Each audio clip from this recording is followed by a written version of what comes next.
오늘은 듣는 마음을 구하는 솔로몬이란 제목을 가지고 우리 살펴볼 건데요. 하나님은 하나님 나라를 세워가는 일에 필요하시다면 부를 주시기도 하시고 또 명예를 주시기도 하셔서 하나님이 일들을 이루어 나가기도 하시거든요. 솔로몬에게도 그러한 모습으로 하나님은 축복하시고 나타나시는데 그뿐만이 아니라 솔로몬은 다윗 왕 시대에 주어진 이 태평성대를 물려받았고, 그리고 그 태평성대의 그 기반 아래 모든 것을 또 하나님 주시는 그 은혜로 인해서 하나님의 일들을 이루어 나가는 왕이었거든요. 행정에서도 지금까지 징수했던 것 이상의 공물이 들어왔었고, 그리고 많은 세금을 거둬들였어요. 그만큼 이스라엘이 부유했다는 걸 보여주거든요. 그리고 그 부와 안정됨으로 나중에는 이제 성전을 또 건축하게 되는데, 역대기 말씀을 보면 좀 과장을 덧붙였겠지만 역대기에 보면 이 왕궁을 지나다니면서 걸거치는 것들이 금과 은들에서 부럽죠. 우리 상상만 하던 그 일들이 막 걸어가다가 긁어치면 금이고 막 이런 거예요. 그런 일들을 일어나게 된 어, 일들이 역대기에 기록되어 있기도 한데요. 이스라엘의 이 힘과 부가 얼마나 성장했는가는 오늘 본문에 보면 솔로몬의 이 정략 결혼 상대자를 보면 알 수가 있거든요. 그게 누구냐면 바로 이집트거든요. 그때 당시에 세상의 중심이었던 이집트와 정략 결혼을 맺을 정도로 이스라엘이 부강해졌다는 것을 보여주거든요. 그 내용을 한번 살펴보도록 합시다. 3장 1절에 보면 솔로몬이 애굽의 왕 바로와 더불어 혼인 관계를 맺어 그의 딸을 맞이하고 다윗 성에 데려다가 두고 자기의 왕궁과 여호와의 성전과 예루살렘 주위의 성의 공사가 끝나기를 기다리니라 이렇게 말하고 있잖아요. 이집트와 함께 조약을 맺을 수 있을 만큼 이스라엘이 성장했다는 걸 보여주죠. 그리고 바로의 딸과 결혼하면서 정략 결혼까지 좀 이루고 있는데요.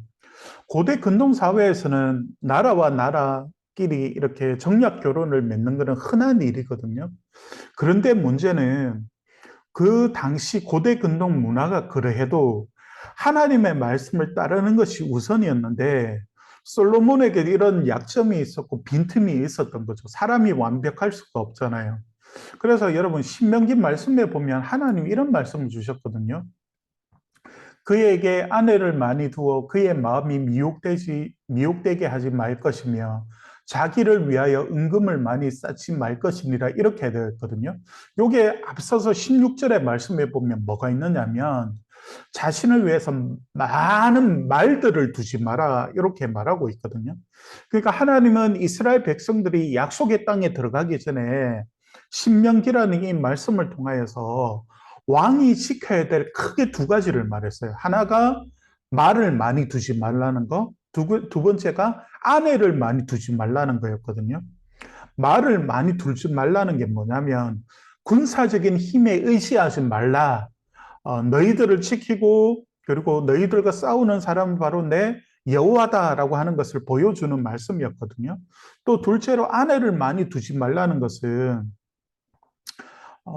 이것도 그 정치적인 힘을 의지하는 것이겠죠. 그런데 솔로몬은 너무 많은 아내를 뒀어요. 우리 나중에 살펴보겠지만, 그리고 정략 결혼이었기 때문에 어떤 일들이 일어났냐면, 이방 여인들과 이렇게 그냥 정략적으로 이렇게 결혼을 하잖아요. 그러면 그 아내들이 자신이 믿는 신들을 가지고 온단 말이죠.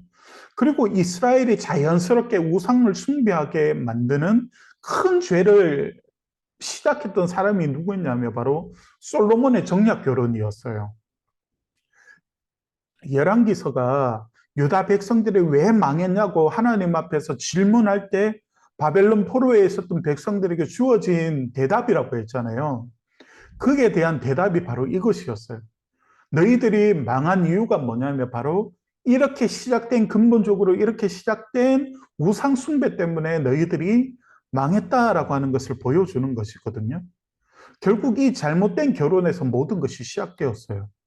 그로 인해서 솔로몬의 후기 통치는 어떻게 나오냐면 세속화가 가득한 모습, 그리고 우상 숭배로 가득 채워진 모습이 솔로몬의 후기에는 그렇게 나와요. 그게 우리가 계속해서 읽어 나가면 우리가 보게 될 거거든요. 그러니까 여러분, 다윗이 말했던 그 첫 번째 유언 여러분 기억나요? 다윗이 솔로몬에게 줬던 첫 번째 유언. 그 첫 번째 유언에서 조금씩 벗어나고 있는 모습을 보여주는 거예요.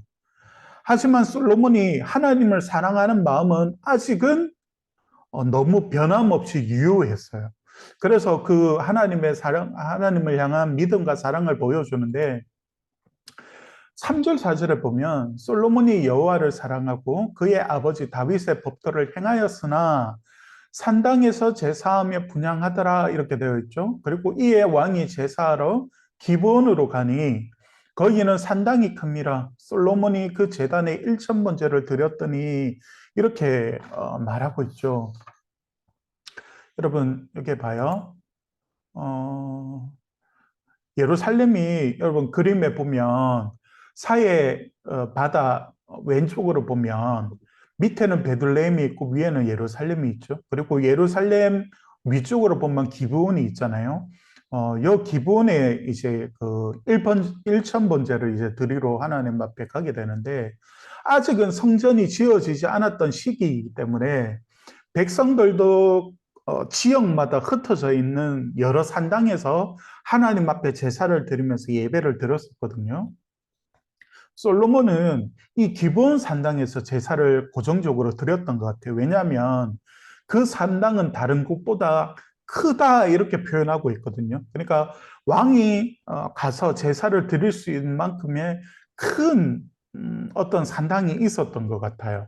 그래서 그곳에서 드리는데 여러분이 가지고 있는 매일 성경, 쉬운 성경에 보면 유명한 산당 이렇게 의역되어져 있는데 원문에는 그냥 그 산당 이렇게 되어 있어요.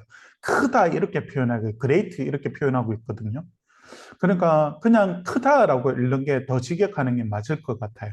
그러니까 솔로몬이 이 큰 기브온 산당에서 제사를 드리는데 그 제사가 너무 우리 한국 교회 안에서 유명한 1,000번제예요. 여러분, 1,000번제라는 말 들어봤어요? 음, 여기서 말하는 1,000번제가 도대체 뭘까요? 요걸 여러분 오늘 좀 우리가 생각해 볼 필요가 있는데요.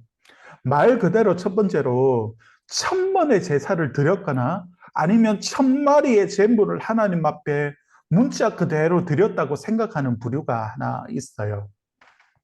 한국 교회에서는 이 첫 번째 내용이 이해도가 되게 높은데요. 이 1,000번제를 이렇게 해석하면서 1,000번제를 헌금도 생겨나서요. 딱 1,000번에 맞추어서 헌금을 하나님 앞에 이렇게 헌금을 드리는 거거든요. 이 헌금은 조금 이따가 목사님이 조금 더 얘기해 줄게요. 두 번째는 과장법이라는 거예요. 실제로 솔로몬이 1,000마리의 제물을 드렸던 것도 아니고 1,000번의 제사를 드린 건 아닌데 그냥 솔로몬의 그 이야기를 조금 더 긍정적으로 말하기 위해서 성경 저자가 과장법을 통해서 말했다 이렇게 말하거든요. 물론 성경에는 과장법이 있어요. 특히 역대기라는 성경을 보면 되게 과장법이 많거든요. 그 과장법을 통해서 하나님의 사랑이 얼마나 큰 것인가를 보여주기 위해서 역대기 같은 경우에는 과장법을 사용하기도 하지만 지금 열왕기서에는 그런 과장법이 거의 없어요. 그리고 오늘 말씀도 과장법은 아니거든요. 세 번째가 뭐냐면 천이라는 이 단어가 상징적인 의미를 가지고 있어요. 그게 뭐냐면 많다라는 뜻도 되고 그리고 그때 당시에 이 엘레프라는 이 천이라는 말이 한 부족을 뜻할 때 이 부족 전체 단위 있잖아요. 그걸 뜻할 때 이 엘레프라는 말을 표현하기도 했었어요. 그러니까 한 부족을 통칭하는 그 수, 그걸 말하기도 하거든요. 그래서 목사님은 꼭 1,000마리의 재물이 아니더라도 사람이 셀 수 없을 만큼의 많은 재물을 하나님 앞에 실질적으로 드렸다고 생각해요. 과장법이 아니라. 그게 꼭 1,000마리는 아니더라도 하나님 앞에 많은 실질적인 제물을 하나님 앞에 드렸다고 목사님은 생각하고 있어요. 그런데 한국교회 안에서는 이 일천번제가 축복의 통로처럼 인식되고 있거든요. 특히 솔로몬이 일천번제를 통해서 얻은 게 뭐예요, 여러분? 여러분 성경 읽어보면 알겠지만 부를 얻었어요. 명예를 얻었어요. 그래서 사람들이 너무 이걸 좋아하고 솔로몬처럼 되기를 바라는 거죠. 이 마음이 일천번제 헌금을 만들어낸 것 같아요. 그래서 나도 솔로몬처럼 많은 물질을 가지기를 원하고 유명해지기를 원하니까 이게 일천번제라고 만드는 이 헌금이 되게 뭐랄까 사람들에게 혹하는 마음을 가지게 된 것 같아요, 여러분. 그런데 여러분, 아, 이게 긍정적인 측면을 먼저 생각해 보셔야 돼요. 일천번제 헌금에. 먼저 긍정적인 측면에서 하나님 앞에서 이렇게 천번을 다하여서 하나님 앞에 약속된 헌금을 드릴 수 있다는 것은 정말 귀한 믿음이에요. 그건 분명한 것 같아요.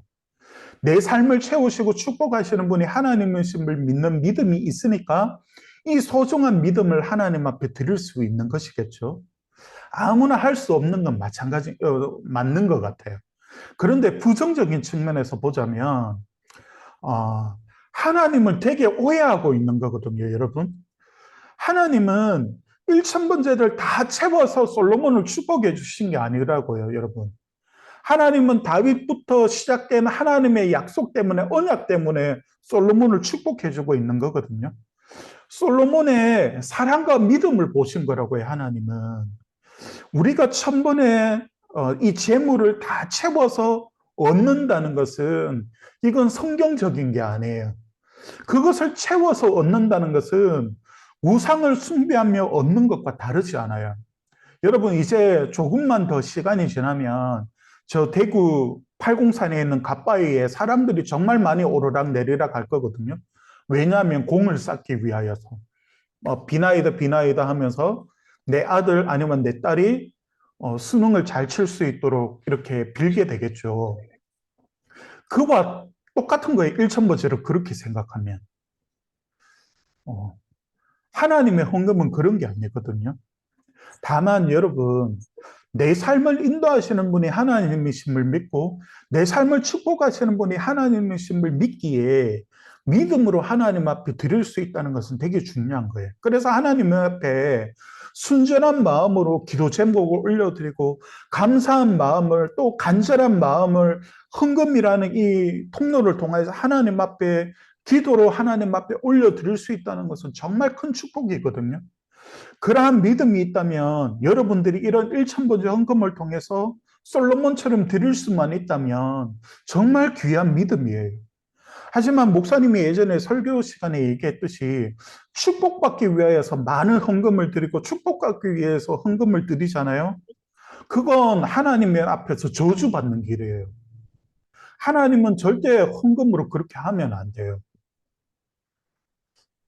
마음을 다해 하나님 앞에 드리는 순전한 헌금은 정말 하나님께서 기뻐 받으시고 축복하시거든요. 그런 의미에서 한국 교회가 가지고 있는 일천번제의 잘못된 개념은 여러분들이 버리고 하나님 앞에 드릴 수만 있다면 그러한 마음의 믿음의 진정한 고백으로서 하나님 앞에 드릴 수 있다면 정말 솔로몬처럼 귀중한 그런 통로는 될 수가 있을 거예요. 하지만 이런 거 있잖아요, 여러분. 일천번째 이꼬르 응답, 기도의 응답, 축복, 부자, 명예, 이건 성경적인 게 아니에요. 이건 하나님이 원하시는 게 아니에요. 이걸 꼭 기억했으면 좋겠고, 여러분, 아직은 성전이 지어지지 않았기 때문에 백성들도 여러 산당에 흩어져서 하나님께 제사를 드렸다고 했잖아요. 솔로몬은 이 기본 산당에서 하나님 앞에 제사를 드렸는데, 다른 것보다 크다, 이렇게 말했잖아요. 여러분, 그런데 이렇게 하나님 앞에 드렸던 이 제사를 하나님이 너무 기뻐하셨어요. 왜냐하면 솔로몬이 정말 순전한 마음으로 하나님 앞에 기쁨을 다해서 이 일천번제를 드렸거든요. 그래서 그날 밤에 하나님께서 꿈에 솔로몬을 찾아오세요. 여기 봐요. 기브온에서 밤에 여호와께서 솔로몬의 꿈에 나타나시니라. 하나님이 이르시되 내가 내게 무엇을 줄고 너는 구하라. 와, 정말 좋지 않아요? 진짜 하나님이 오늘 이 밤에 여러분들 꿈에 하나님이 나타나셔가지고, 와, 김여야, 내가 네게 무엇을 줄고 이렇게 하면 정말 좋을 것 같지 않아요? 하나님이 정말 목사님 꿈에 찾아와가지고 이렇게 물어주셨으면 좋겠어요. 와, 진짜 그러면 정말 좋을 것 같아요. 하나님이 그만큼 너무 이 솔로몬이 드렸던 이 일천번제를 너무 받으셨거든요. 그래서 솔로몬에게 무엇을 줄고 무엇이든지 다 내가 들어줄게 이렇게 말씀하세요. 9절에 보면 누가 주의 이 많은 백성을 재판할 수 있사오리까 듣는 마음을 종에게 주사 주의 백성을 재판하여 선악을 분별하게 하옵소서. 여러분 매일 성경에 나오는 쉬운 성경은 요 듣는 마음을 지혜로 번역했거든요. 옛날에 우리가 가지고 있었던 개역 한글도 지혜로 번역되어 있고 이번 개정 한글 성경만 듣는 마음 이렇게 번역했거든요. 음, 어떤 게 원문에 맞는 번역일까요? 어, 원문에 보면 레브 쇼메아 이렇게 되어 있어요. 레브는 마음이고 쇼메아는 듣다라는 분사 형태거든요. 계속해서 듣고 있는. 그러니까 쉽게 말하면 경청하는 마음 이렇게 되어 있거든요. 유다인들에게 마음은 뭐라고 했어요? 영혼을 담는 가장 인간의 내밀한 깊이 있는 좌소라고 했죠. 그처럼 영혼의 자소인 그곳을 통하여서 하나님의 말씀을 ing, 분사 형태 ing 계속해서 하나님 말씀을 듣는다는 것은 하나님 말씀을 경청한다는 말이잖아요. 솔로몬은 하나님 앞에 뭘 구했냐면 경청하는 마음을 주십시오 이렇게 기도했어요. 왜 그럴까요? 하나님의 말씀이 지혜거든요. 하나님 말씀을 따라 살아가면 복을 받거든요. 누구에게 들었어요? 아버지였던 다윗 왕이 유언을 통하여서 보여줬었죠. 바로 그것이었어요. 그러니까 여러분, 원래 솔로몬이 구한 것은 지혜가 많아요. 왜냐하면 같은 사건을 말하는 역대기 기자는 호크마라는 지혜를 말하거든요. 그런데 열왕기 기자는 의도적으로 듣는 마음으로 해석한 거예요. 왜 그럴까요?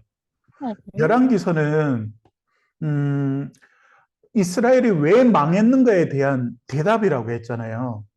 여러분, 우리가 예레미야서를 큐티할 때 유다 백성들이 왜 망했어요? 하나님이 예레미야 선지자를 통해서 계속해서 말했던 게 뭐냐면 들어라라는 것이었잖아요. 결국 너희들이 바벨론의 포로로 끌려간 이유가 뭐냐면 내 말을 듣지 않았기 때문이다라고 하는 것을 보여주는 거거든요. 그래서 이 솔로몬이 하나님 앞에서 일천번제를 통해서 구하였던 이 듣는 마음이 너무도 귀중했던 거예요. 이 믿음의 고백이. 여러분, 솔로몬도 처음에는 하나님의 음성을 경청했다고요. 그런데 뒤로 가면서 하나님 말씀을 경청하지 못해요. 이스라엘 백성들도 민족도 마찬가지였거든요. 무엇 때문에 그랬을까요? 그것이 오늘 말씀이 말하고자 하는 핵심이에요. 하나님은 솔로몬에게 그리고 이스라엘에게 사실 모든 것을 주셨거든요. 부와 명예와 안전과 평화를 주셨어요. 그런데 그들은 이 부와 명예와 안전과 평화를 엉뚱한 곳에 사용했어요. 우상을 따랐고 정욕을 쫓았어요. 결국 이것 때문에 이스라엘이 망하는 거예요. 여러분, 우리에게 듣는 마음이 있다면 하나님의 말씀을 경청하는 귀가 닫혀지지만 않는다면 우리는 망하지 않을 거예요. 하나님이 우리에게 주시는 축복을 우리는 꾸준하게 누릴 수 있을 거예요. 그리고 하나님 허락하시는 그 은혜를 날마다 누릴 수 있을 거예요. 그러면서 여러분, 우리 마지막 단락을 보면 10절에서 11절에 보면 솔로몬이 이것을 구하매 그 말씀이 주의 마음에 든지라. 이에 하나님이 그에게 이르시되 네가 이것을 구하도다. 자기를 위하여 장수를 구하지 아니하며 부도 구하지 아니하며 자기 원수의 생명을 멸하기도 구하지 아니하고 오직 송사를 듣고 분별하여 지혜를 구하였으니 이렇게 말하고 있잖아요. 여러분, 듣는 마음을 달라는 이 기도가 하나님을 너무 기쁘게 했어요. 그래서 하나님은 부도 주시고 듣는 마음도 주시고 부강한 나라도 주세요. 그래서 하나님이 주시는 지혜로 맡겨주신 이스라엘을 통치하면서 이 부강한 나라를 계속해서 이끌어 나가게 되는 것이거든요. 그것도 여러분 13절에 보면 평생토록 허락하셨어요. 그런데 조건이 있었어요. 그것을 평생 누리는 조건이 뭐였냐면 하나님의 언약을 지켜라라는 것이었어요. 14절에 보면 네가 만일 내 아버지의 다윗이 행함 같이 내 길로 행하며 내 법도와 명령을 지키면 내가 또 내 날을 길게 하리라 이렇게 말해주고 있어요. 바라기는 여러분 솔로몬처럼 하나님 앞에 여러분들이 드리는 이 예배를 정말 귀중하고 그리고 순전한 마음으로 드렸으면 좋겠어요. 우리도 인간인지라 매주일 반복되는 이 예배의 시간이 그냥 아무 생각 없이 올 수가 있거든요. 그리고 하나님 앞에 드리는 마음이 정말 하나님이 살아계시고 이 예배를 받으신다는 그런 인지조차 우리가 하지 못하고 하나님 앞에 너무 쉽게 이 시간을, 예배의 시간을 흘려보낼 수 있거든요. 여러분, 그러지 않았으면 좋겠어요. 우리가 최선을 다해서 이 예배는 하나님 앞에 드리는 거다라는 마음이 있었으면 좋겠어요. 솔로몬처럼. 그리고 우리가 하나님께 구하는 이 믿음의 기도가 얼마나 귀중한가를 여러분 기억했으면 좋겠고, 그래서 여러분, 하나님 앞에 늘 말하듯이 기도의 시간을 구분하여서 단 5분을 드리든 10분을 드리든 하나님 앞에 기도하는 시간을 가졌으면 좋겠어요. 이게 하나님이 얼마나 기뻐하시는가를 오늘 이 솔로몬의 말씀을 통해서 우리가 확인했던 것처럼 그러한 축복을 누릴 수 있는 우리 모두가 되었으면 좋겠습니다. 오늘도 우리 선진 선생님, 우리 김여 주옥 집사님, 시울이 오며 함께 해줘서 우리 고맙습니다. 우리 오늘 이 불금 이렇게 만나고 오늘 꿈에 혹시 하나님이 나타나셔서 무엇을 줄 거라고 듣고 구하는 사람이 있으면 주일날 간증해 주기를 바랍니다. 우리 이렇게 만나고 내일 만나도록 합시다. 안녕.